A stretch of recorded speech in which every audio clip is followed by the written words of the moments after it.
Please welcome Secretary Hillary Clinton and guest moderator Caroline Cotty. Mesdames et messieurs, veuillez accueillir la secrétaire d'État, Madame Hillary Clinton, et la modératrice Caroline Cotty.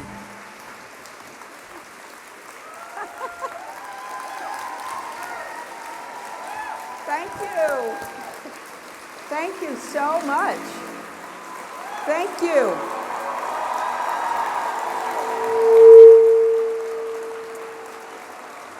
Thank you all. Thank you for that warm, warm welcome. Thank you.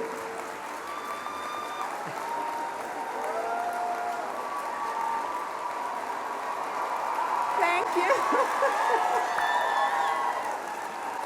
Thank you all very, very much. And I want to thank my great friend and a treasure of Quebec and Canada, Louise Penny, for welcoming me here. I'm going to say a few words, and then I'm looking forward to a conversation with Caroline. And I have to start by telling you, I'm thrilled to be back here. As you may be able to see, those of you close enough, I had a bit of an accident last week and ended up fracturing my foot. And so my doctor said to me, you must rest, ice, compress, and elevate. And I said, yes, and Montreal. So I am here because I am so excited about this opportunity. My family and I had the most wonderful time in Quebec this past summer in North Hatley. We were on vacation, and the hospitality and the graciousness was just overwhelming. You know, I've said for a long time that no two nations are closer than the United States and Canada. No one trades more than our two nations. I hope everybody in Washington can hear me say that. And I so admire your commitment to a diverse and open society, your devotion to human rights and democratic values. Really, it's an inspiration to countries around the world, including mine. And I'm told that many of you were closely following the 2016 election, and you might have been glued to your televisions late into the night on November 8th. I'm told also that many of you are still scratching your heads about how someone could win nearly 3 million more votes than her opponent, but lose the election. I'm scratching mine over that as well. But I am grateful. I'm grateful for the support that I received from many individuals, some of whom are in this audience tonight. I've received also more than a few invitations to permanently relocate to Canada.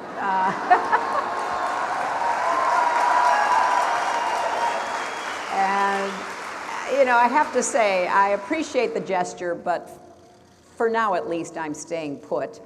But I do think it must be very reassuring to have a charismatic, compassionate leader who cares about people and policy.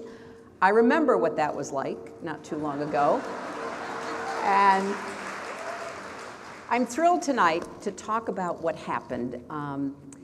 As I write in the book, in the past, I've often felt like I had to be careful in public to keep my guard up. Now, those days are over. I'm letting it down, and I'm pulling the curtain back on one of the wildest elections in American history. I talk about some of the moments that still frustrate me, including in a chapter called Those Damn Emails. I also talk about some of the moments that I will remember forever, like standing on the stage in Philadelphia and becoming the first woman to accept a major party's nomination for president. And I'm very proud.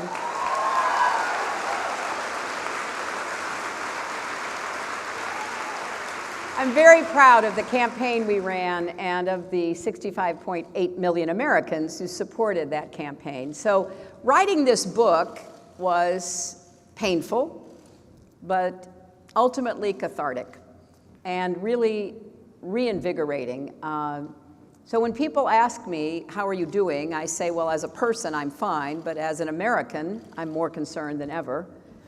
And in this book, It's as much about the future as the past, and I think there are lessons that apply to everyone. Let me just briefly touch on 4 of those. First, everyone gets knocked down. What matters is whether you get back up and keep going. And since Election Day, one of the most common questions I've been asked is, how did you even get out of bed? And I'll admit, as I write in the book, there were times when I was tempted to just pull the covers over my head and stay there.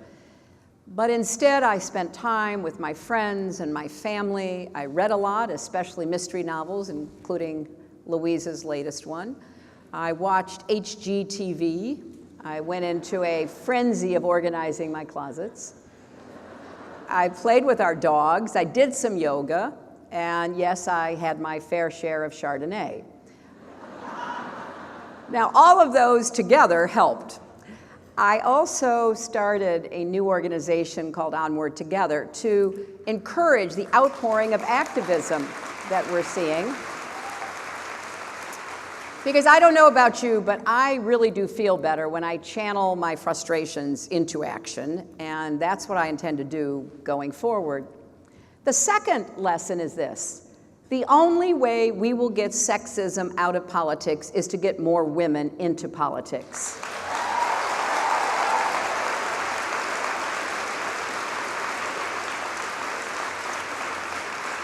And I've been thrilled at all of the young women who have come to me to tell me they want to run for something, and I've been encouraging them to do it, but I've also been very clear that they have to recognize the double standard is alive and well.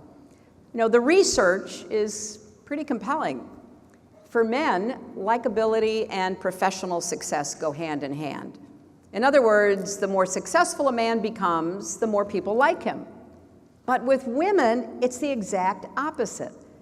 The more professionally successful we are, the less people like us. And maybe some of you in this room have an idea about what I'm talking about. Not only that, women are seen favorably when we advocate for others, but unfavorably when we advocate for ourselves. And that struck a chord with me, because historically, people really like me when I'm serving in a supporting role. When I served as First Lady in the White House, when I served the people of New York as a senator, when I served as a member of President Obama's cabinet as Secretary of State. But the minute a woman stands up and says, "Now I'd like the chance to lead," everything changes. And I can't think of a single woman in politics, or in business for that matter, who doesn't have stories to tell. So yes, there are plenty of reasons why being a woman in politics can be absolutely infuriating, but it's also deeply rewarding. And you know that just by being at the table, you're bringing a perspective that might otherwise go overlooked. I cheered when Prime Minister Trudeau appointed Canada's first gender-balanced cabinet. And I cheered again when someone asked him why.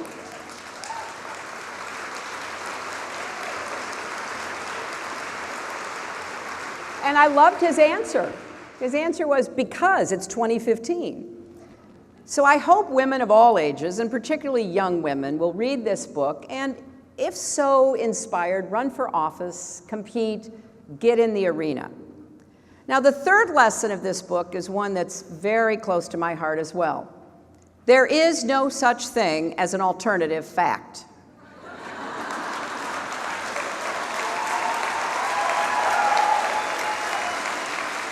And what we have learned is that the Russian disinformation campaign during the 2016 election was successful in part because America's natural defenses had been worn down over years by powerful interests that wanted to make it harder to distinguish between fact and fiction. Now, when leaders deny things we can see with our own eyes, like the size of a crowd at an inauguration, or refuse to accept settled science when it comes to urgent challenges like climate change, it isn't just frustrating to everyone around the world who prides ourselves on living in the fact-based universe, it is insidious and subversive to democracy. And finally, the fourth lesson I want to talk about is this. The forces at work in the United States in 2016 are still with us. Now, in the United States, it was a perfect storm. Deep currents of anger and resentment flowing through our culture, a political press that told voters my emails were the most important story, the unprecedented intervention in our election by the director of the FBI, and the information warfare waged from within the Kremlin. What we've learned about Russian interference in the election is more than alarming. It's a clear and present danger to Western democracies like ours, and it's right out of Putin's playbook. We know that Russian agents used Facebook, Twitter, Google, YouTube, even Pinterest to place targeted attack ads and negative stories intended not only to hurt me, but to fan the flames of division within our society. They posed as Americans, pretending to be LGBT activists and gun rights activists. They even held phony demonstrations. So this book is not just about what happened, it's about what's happening right now and what we do to prevent it from happening in the future.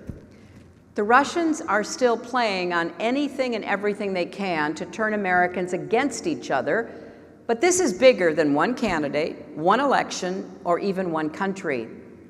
In Germany, members of the Bundestag have been hacked by Russians. In France, President Macron's campaign was hit by a massive cyber attack just before their presidential elections. Russian trolls pushed incendiary social media posts during the Catalonian independence referendum, which is rocking Spain.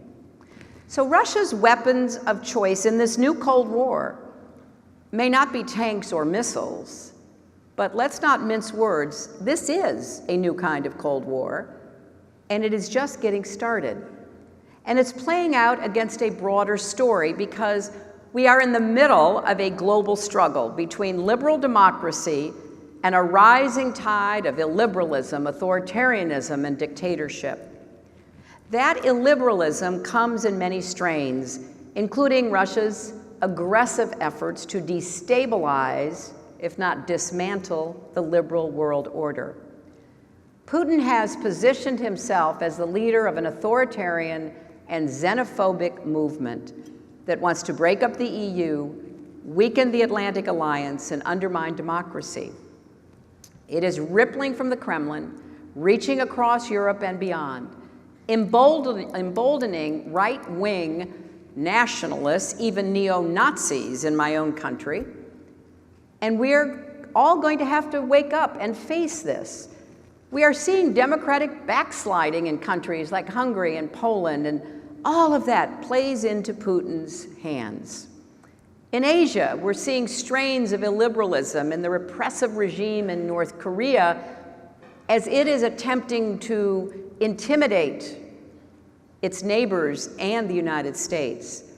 China, of course, is trying to rewrite global rules for its own advantage, and we're seeing challenges confronting democracy in places like Thailand, the Philippines, and Cambodia. The high hopes for democratic progress in Myanmar could fail if atrocities against the Rohingya continue, and the new government fails to stand up for the human rights of all people. Now, alongside this great power politics and the attacks on democracies, both established and nascent, we face other dangerous strands of illiberalism like radical jihadism, which will remain potent even after ISIS is defeated on the battlefield in Iraq and Syria. But even in the midst of all of this, I personally am inspired by the wave of activism we're seeing across the United States and around the world, in the streets, in meetings with members of Congress and elected officials elsewhere, at airports where communities are welcoming immigrants and refugees, in sports arenas where athletes and fans are peacefully protesting racism, injustice, and bigotry. So the passion and commitment of people like all of us willing to stand up for timeless principles and values, fill me with hope. Because never forget, we are on the right side of history.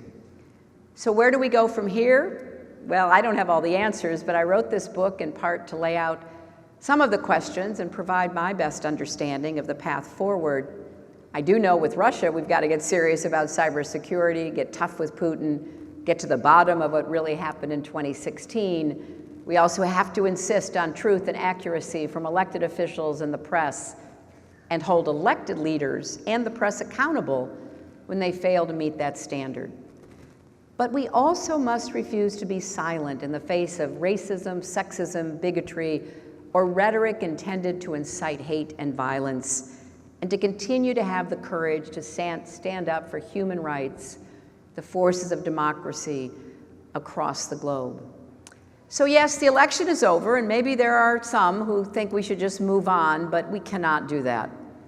The lessons we draw from 2016 will help determine whether democracy is protected, whether we begin to bridge the divides that are tearing my country apart.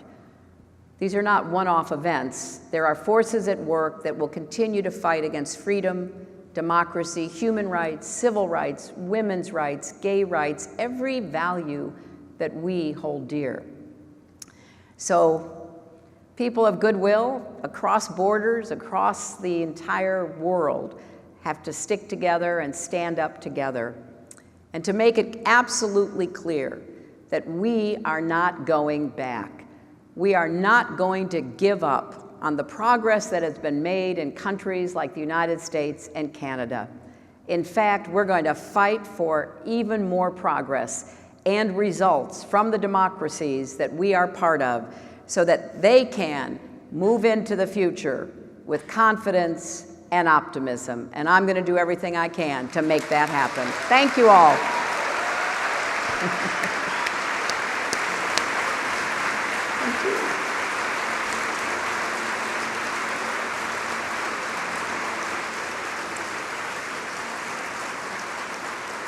Secretary Clinton, it's an honor for Montreal to host you. It is a great privilege for me to interview you again. We were together 3 weeks ago in Toronto. This is my hometown. I've brought 3,500 of my closest friends here today. For those who don't know me, je suis la présidente de la gouvernance au féminin. Mon nom est Caroline Cotty. C'est un honneur d'être ici aujourd'hui.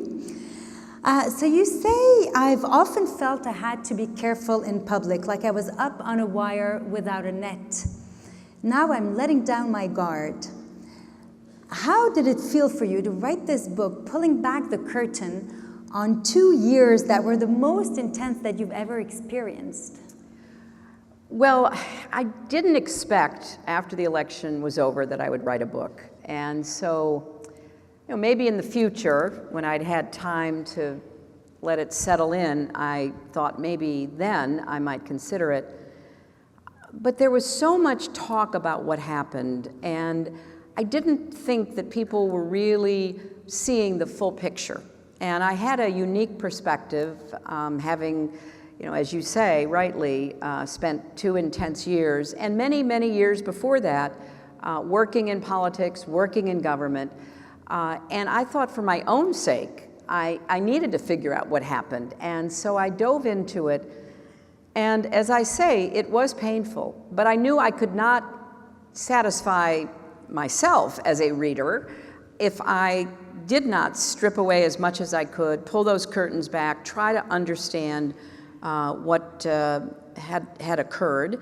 And I think it turned out to be a very cathartic experience, and I'm really pleased that so many people who are reading it have come to the same feeling. I meet people all over. I've been signing books in many settings in the United States. I just came from, England and Wales talking about these issues.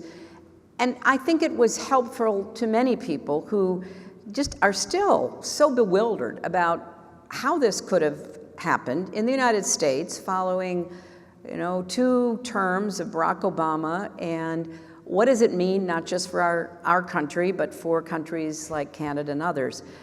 So yes, it was hard, and it was, in the end, very rewarding.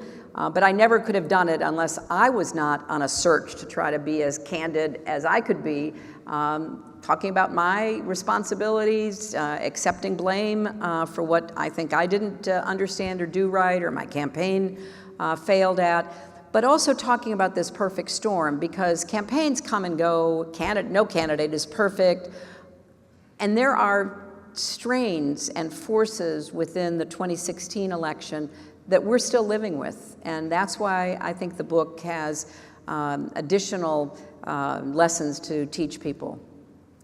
The media gave Trump free wall-to-wall media coverage with his usual bigotry. He called Mexican immigrant rapists, drug dealers, and that was the day he announced his candidacy. So that pretty much set the tone for his campaign. Nobody imagined he could win, not even himself, I think, certainly not you. How did you feel on November 8th having to write that concession speech that you hadn't anticipated? Well, I felt terrible. I felt absolutely horrible. I felt like I'd let everybody down because I did not think he was qualified to be president. I did not think he had the temperament to handle the very heavy, awesome responsibilities of the job. But I was facing just the fact that given our system, he had won a very narrow victory in the Electoral College. So I had not prepared a concession speech, and I was not prepared to deliver one. So as I write in the book, when it became clear that I was not going to be successful, I had to do several things. I had to call him to congratulate him, wish him well. And as you say, I think he was even more surprised than I was. And so I was making that call because it was part of the responsibility I had.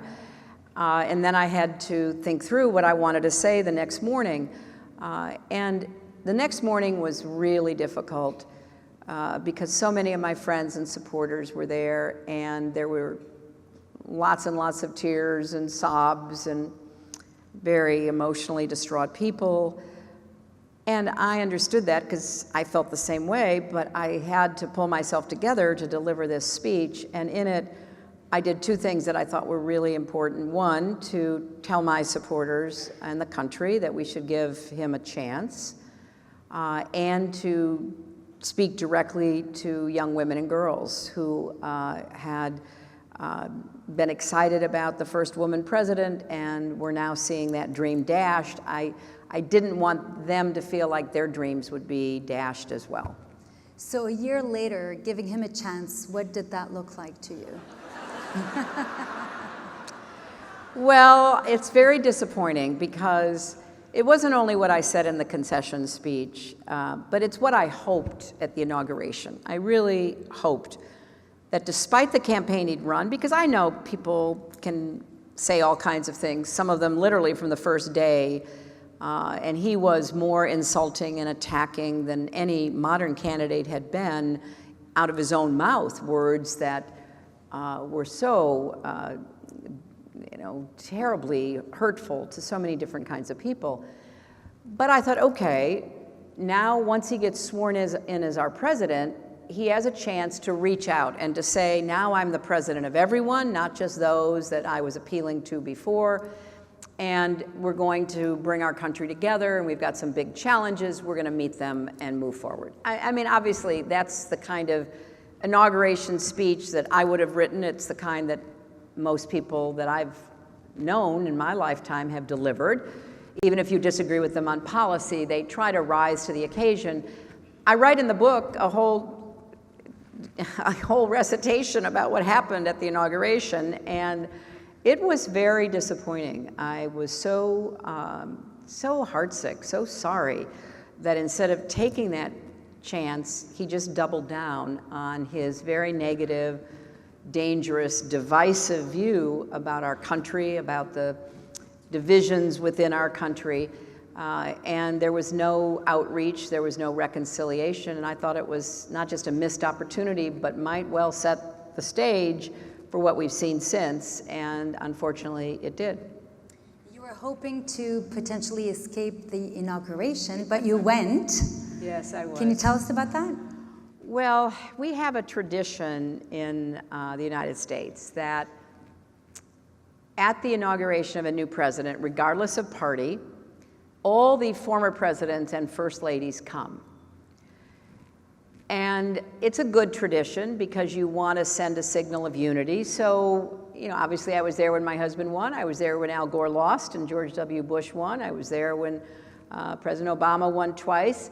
So my duty as a former first lady with my husband was to go, but I really did not want to go. And so Bill and I decided we'd call around and see if any other president and first lady might not be showing up. And, we called the elder Bushes, and they were both in the hospital, which, was a pretty good excuse. And then we called the younger Bushes, and they said, nope, we're going. We called the Carters, they were going. So Bill and I kind of looked at each other and said, we've got to go. But it was like, root canal on steroids. It was so painful, and I just, we got there, and if you've watched it on TV, you know that it's on the steps of the Capitol, and you come out the door of the Capitol, you're announced, you go down, you take your seat. And I was, practicing my deep breathing, trying to meditate a little, trying to stay, calm and composed. They called our names, and out we went. And, it was a very strange experience being there. And I caught Michelle Obama's eyes, and it was like, can you believe this? And, neither one of us really could.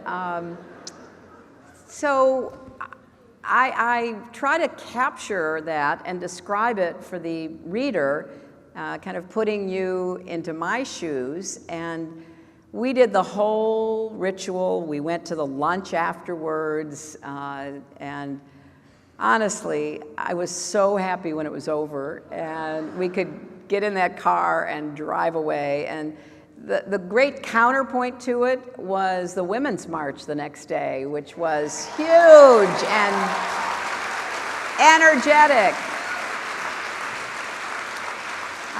But we got a, unfortunately, very first look at how this new administration would be addressing matters when they insisted that the size of their inauguration crowd, as I mentioned earlier, was enormous. Well, one thing that happens at every inauguration, or at least did, at least through this one, they may not do it again if there's another challenge, but is that the National Park Service, which controls the grounds on which the crowd is gathered, they always take a picture, an aerial picture, and then at the lunch after the inauguration, the new president is presented with the picture. And, it was pretty bare. And I mean, I remembered the crowd for my husband and George W. Bush and Barack Obama, and, I could tell that it didn't, fill them all. And then the first decision that the new president makes is to send out his White House staff to tell people what they saw wasn't true. That it was an enormous crowd, the biggest in history. It stretched for miles. I mean, was this a joke? But they took it so seriously, and that's where we got alternative facts, and all the other nonsense that we've been living with ever since. What a thing to concentrate on. I mean, you've got all these challenges facing you as the new president, and you just demand that your staff go out and lie about the size of the crowd at your inauguration. That was not a good sign. And unfortunately, we've seen, some of that continue. And after the inauguration, actually, George W. Bush reportedly said with characteristic Texas bluntness, that was some weird shit. Now, I want to talk about Russia. Yes. I think, We're laughing, but let's talk about something serious for a minute, very important, as something that you describe as an act of foreign interference in an American election on a scale we've never seen before. You say that it's worse than the Watergate, a very serious threat to our democracy.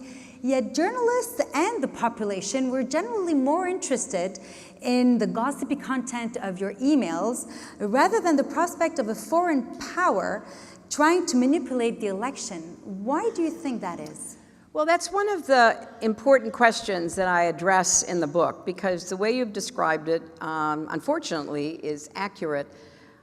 I think there were several things going on, which is why I'm so determined to keep talking about this, because when it first happened to us, when the Russians stole emails from the Democratic National Committee, and then they passed them to WikiLeaks, which is by now kind of a subsidiary of Russian intelligence, and then WikiLeaks published them on the eve of our convention. It was meant to sow discord among Democrats, and it caused, some heartburn. We got through it. We had an excellent convention. We left in a very positive, momentous frame of mind. And what we then saw happen is that on October 7th, one of the most important days in the 2016 campaign, here's what happened.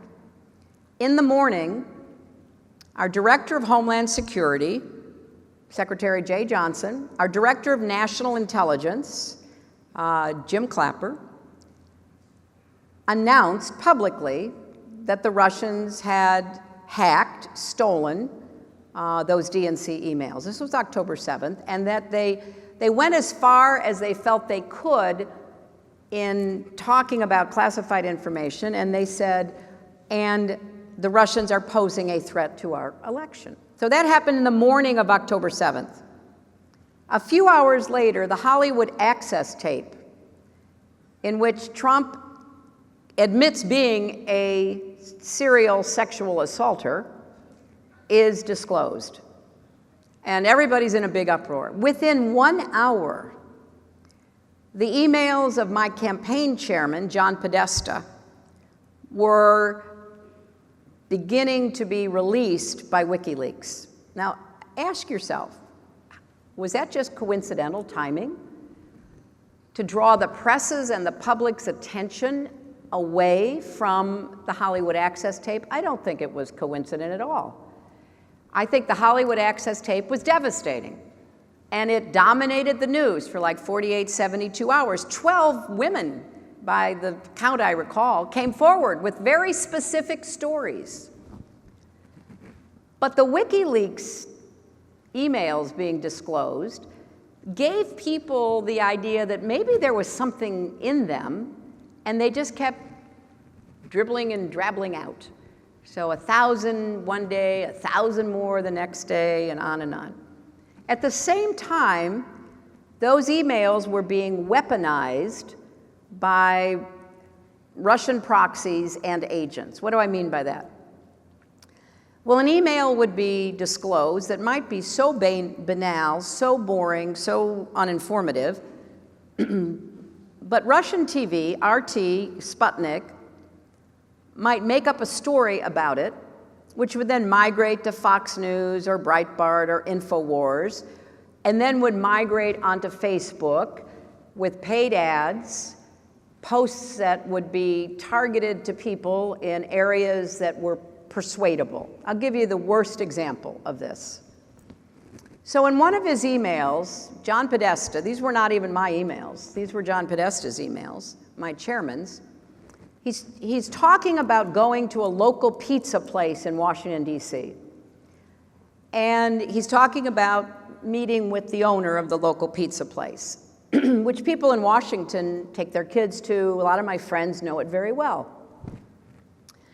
That email, which literally said nothing other than that, is taken by this cabal of Russian right-wing, Trump-related media outlets, and they claim that the word pizza is code for a child trafficking ring. Yeah, you laugh, but listen to this. that John Podesta and I are running in the basement of the local pizza place. Now, you think it's ridiculous, but when there's enough money behind it, when enough voices are claiming it's true, when enough Facebook posts are being turned out to make the claim, vulnerable people start to believe it. And one of the people who believed it was a young man in North Carolina who decided he would go and liberate the children in the basement of the pizzeria.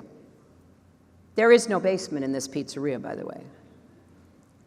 He gets in his car, he takes his automatic weapons with him, his AR-15 military-style assault rifle.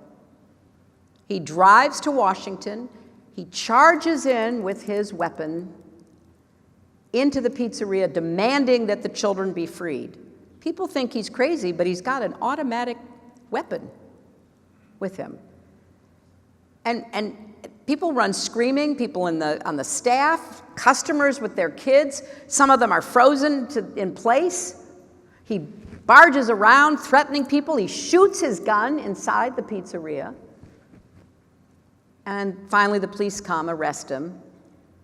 But what a horrible tragedy this could have been, because for political, partisan, and propaganda purposes, information was being weaponized to convince people to believe the worst about me and my campaign, total fabrications, and to convince voters either to vote against me or not to vote.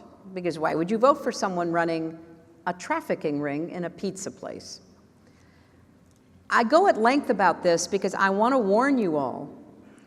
This is what we are up against in democracies. Facebook is now the largest news platform in the world. More people get their news not from broadcast TV, not from print, not even from recognizable online sites. They get it from Facebook. So if they're getting their news from Facebook, what a great opportunity that offers to people with an agenda, whether it's a intelligence disruption agenda from Russia or a partisan commercial agenda from forces in the United States.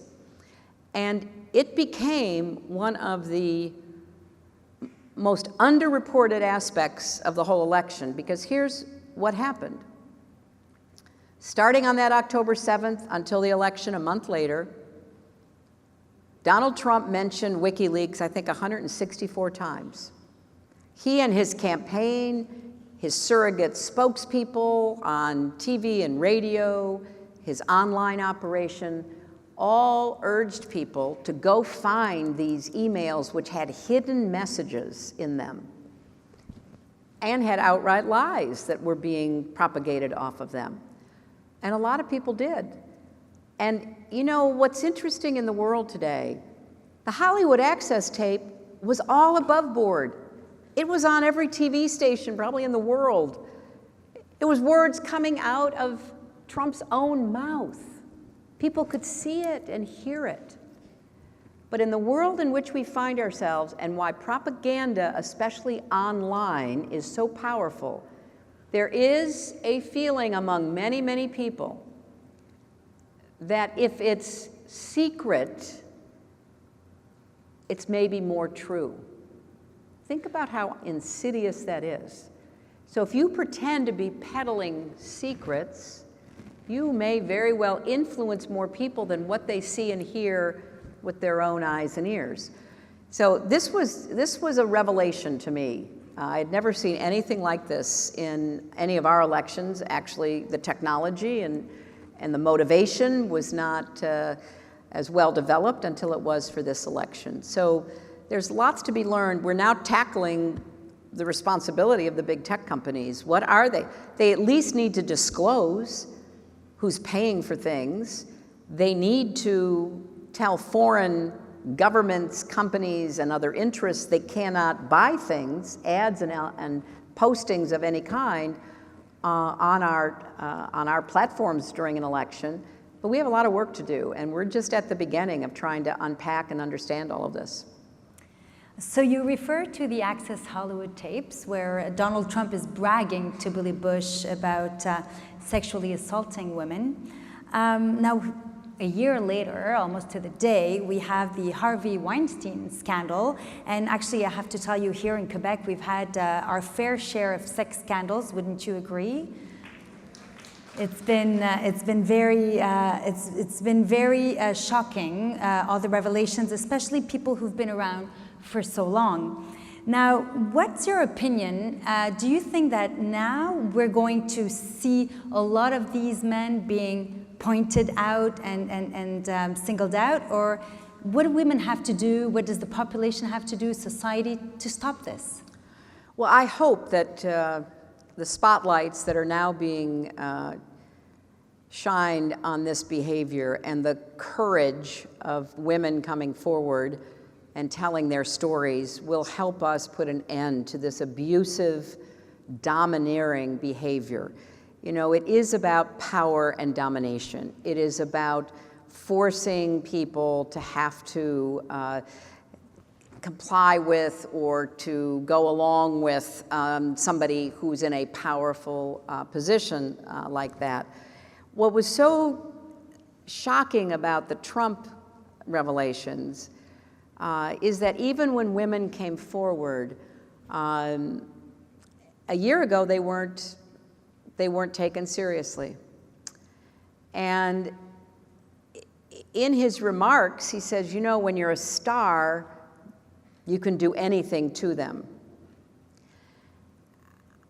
Now, if that were happening today, I have to hope that more people would say that's unacceptable behavior. And a lot of us did, a lot of us spoke out, and we have to continue to speak out. But there should be no tolerance for this behavior, and we have to support women who stand up and come forward, and we cannot turn our backs on the courage that it took for them to do that.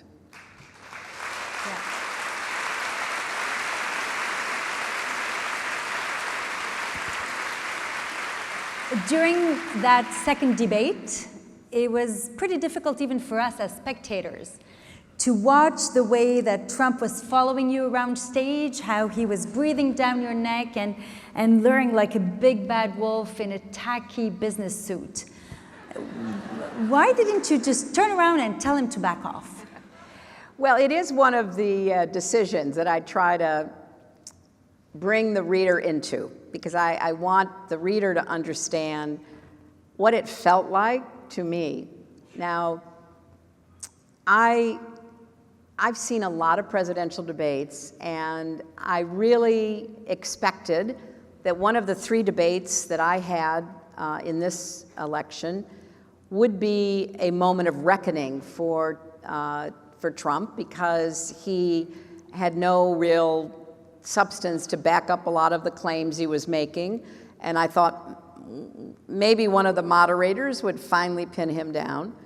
But I had to be as well prepared as I could be, which is what I've always seen presidential candidates do. They really prepared, they have big fat briefing books. That's what I did. And I felt well prepared. Most of the analysis after all 3 of them concluded I'd won. But here's what the point I wanted to make about the second debate, and that I wanted all of you to think about with me. I prepared for the second debate thinking that he would try to pull some kind of stunt. And the man who was playing him for me really engaged in that kind of behavior, you know, trying to literally chase me around the stage and just rattle me to get inside my head. So I did actually practice what I thought he might do to me. And I concluded that the best thing for me to do was, because I was asking people to vote for me to be president, which I've always thought you want to present a composed, calm front, that you can handle whatever problem comes into the Oval Office, that I would not react. So I knew he was behind me. He was making faces, he was leering. It was so uncomfortable. And so my mind was like, do I stick to my plan and just ignore him, try to keep talking to the audience, to the people on the stage there? Or do I swivel around and say, you like to intimidate women, you're not going to intimidate me, back up, you creep. Now, that's what I was thinking. And as you probably know, I didn't say that.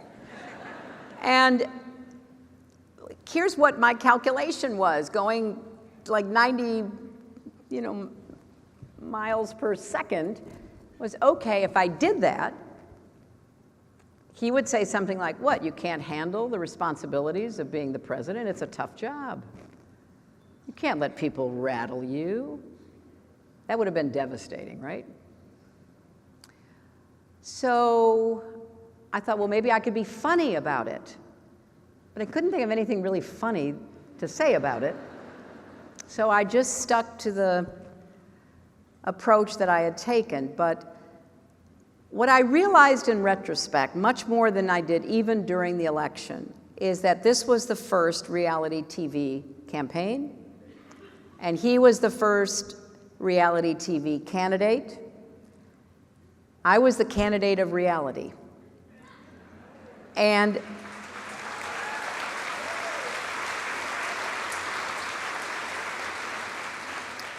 I was just not as entertaining. I write that if you watched, like, say, that debate with the sound off so you couldn't hear all of the indefensible stuff he was saying, you would have seen him, doing his alpha male routine and being very domineering and trying to dominate me and the whole setting. And it might very well have been appealing, because if your mental image of a president is a man, and why wouldn't it be, because that's all we've had, then you might think, well, boy, he's a tough guy, even though what he's saying makes no sense. And I realized that his reality TV training, I talked about how unqualified he was to govern, which I think we're seeing every day, but his reality TV training really did give him quite a platform to be that candidate and to dismiss anything negative that was said, to attack people the way people are attacked in reality TV programs. People say outrageous things in reality TV. And if it's been in your living room on your TV set for years now, and in fact, he himself has been a reality TV host, it kind of wears down your defenses. And you think, well, that's just the way it is. That's another way of being a presidential candidate. So I don't know enough about your political system, but beware if a reality TV personality decides to get into your political system and work his or her way up. Try to hold them accountable the same way you would anybody else, and don't let them get away with just insulting themselves forward the way that he did starting in the Republican primaries. Well, I think that explains a lot. Because on the one hand, we have a man who's a racist, sexist, megalomaniac, a track record of bankruptcies, and no former experience in politics. On the other hand, we had you, a trailblazer, one of the 10% of women graduates at Yale Law School, the first woman to chair the National Board of the Legal Services Corporation, the first lady to, I'm not done, the first lady to be elected to public office, the first woman senator from New York, the first woman to be nominated for president by a major political party and win the national popular vote. Now you can say,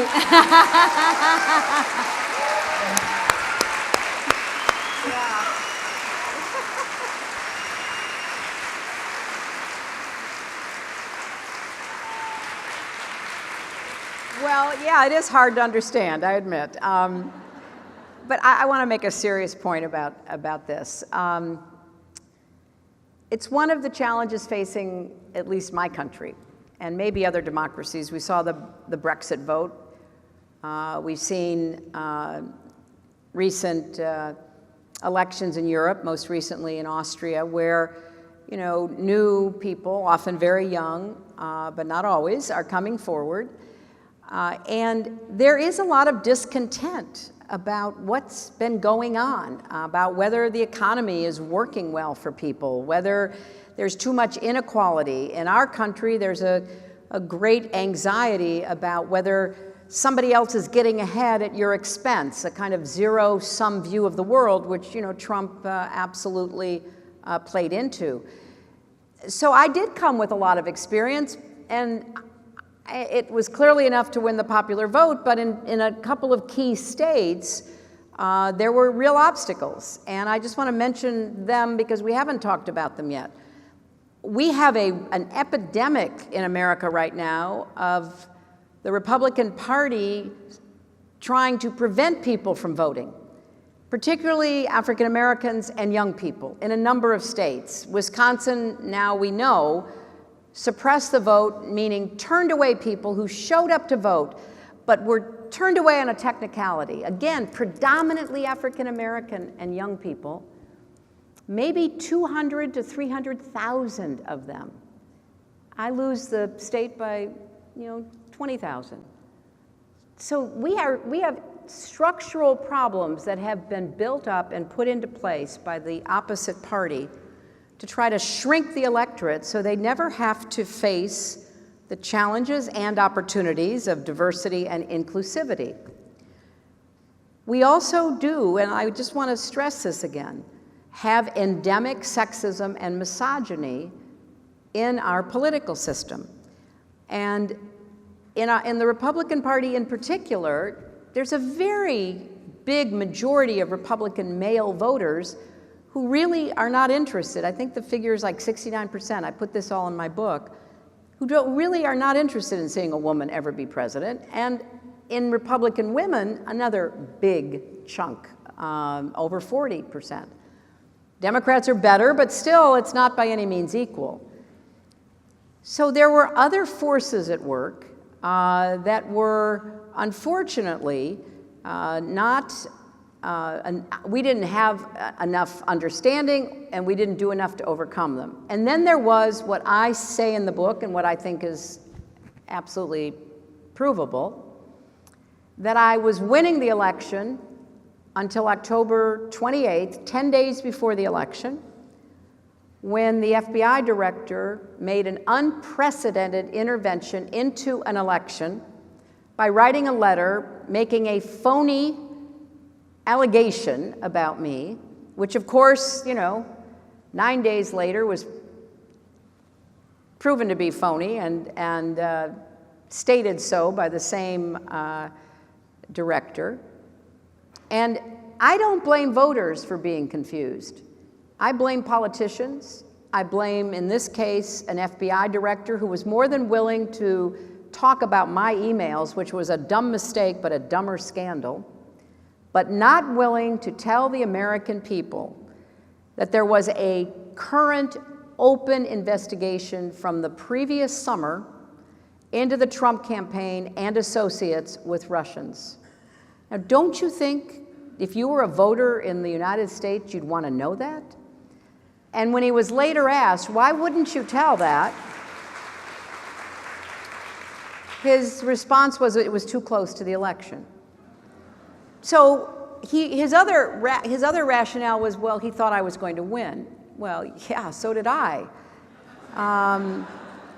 But what I saw happen when he published that letter was my momentum stopped in key states like Pennsylvania, Michigan, Wisconsin, because we went back and looked at research about where I stood in certain areas of all those states and how far ahead I was and how much my vote collapsed because of the intervention of the FBI director.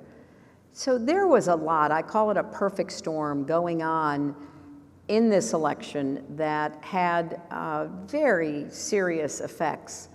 Hopefully, no one will face what I faced from the FBI, but they will face voter suppression, they will face sexism and misogyny, They will face propaganda, Russian interference, the outlandish amount of money that people in our country spend to both influence you to vote and prevent you from voting. A real cabal of billionaires who are the primary drivers of this. That is all there still.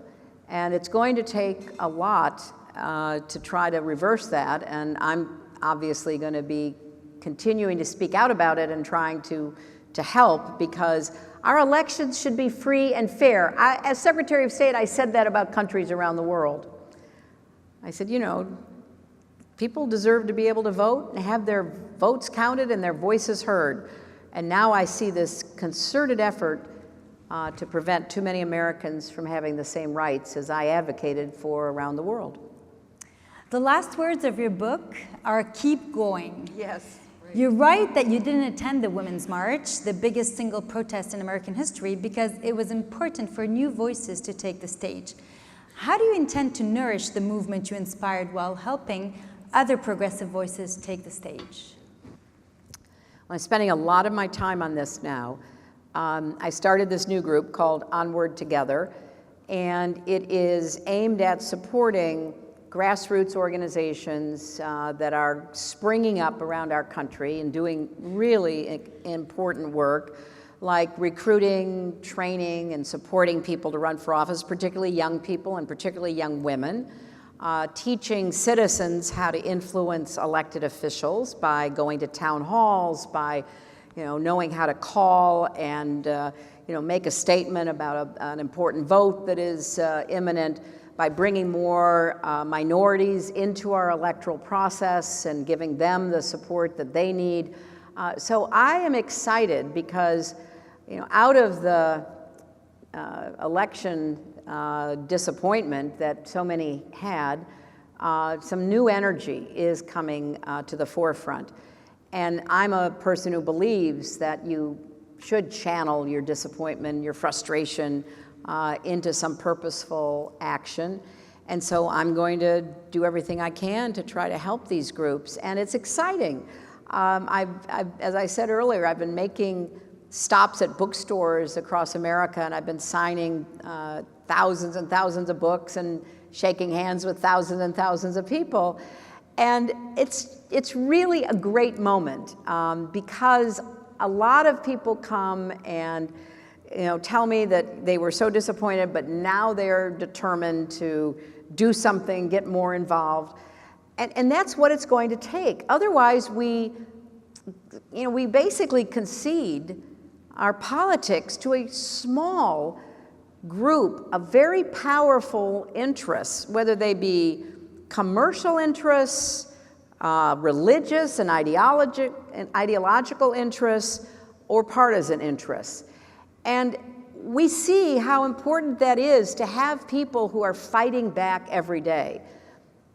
If you're motivated by hate or paranoia or prejudice, as we see too much of in our country right now, or you're trying to really shape the government to help you individually or corporately, you've got a motive to get up every day and keep going. If you're trying to hold the line and prevent health care from being taken away from 32 million people, trying to prevent the ending of our dreams deferred program, the DACA program for young people brought here as children by their parents, if you're standing up and speaking out on behalf of Planned Parenthood or gay rights or whatever it might be that motivates you, you got to keep getting energized. I mean, it is hard work because, when you show up, like there's going to be a big tax debate in our Congress right now, and when you show up and you say, I've actually read the legislation,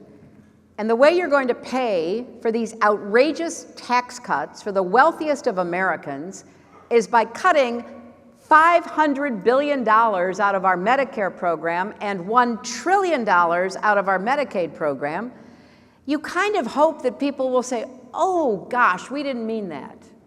But instead they say either, well, that's not true, or it'll be made up later, or this is how we're going to really incentivize the economy. nonsense arguments that have been proven wrong repeatedly. It gets exhausting to stand up against this wall of, falsehoods and fabrications. And why are they doing this? Because they are captive to big donors in America. They are captive to the Koch brothers and to the Mercers. They are captive to the right-wing media. And so they give in because they're worried that if they don't give in, they will face an opponent who is well-funded by these forces who are telling them to vote the way they're instructed. This is a serious problem in our country, and the Supreme Court of the United States has really made it as big a problem as it is because it's not worth going into, but it is because the majority on the Supreme Court has said that speech equals money. Think about that. So I thought individual speech was protected because it was an expression of individual opinion, of conscience, whether I agreed with it or not. But when you equate speech with money, and the Supreme Court basically says you cannot restrict money because money is speech, then you get these very powerful interests, these individuals and their corporate backers and these ideological and religious groups pouring money in on an illiberal agenda. So if I sound like I'm concerned, it's because I am, and I would only hope that Canada never adopts any of these really poorly thought through and destructive policies that govern our elections, because they're wrong and they undercut the fundamental right of one person, one vote to pick your leadership in a democracy.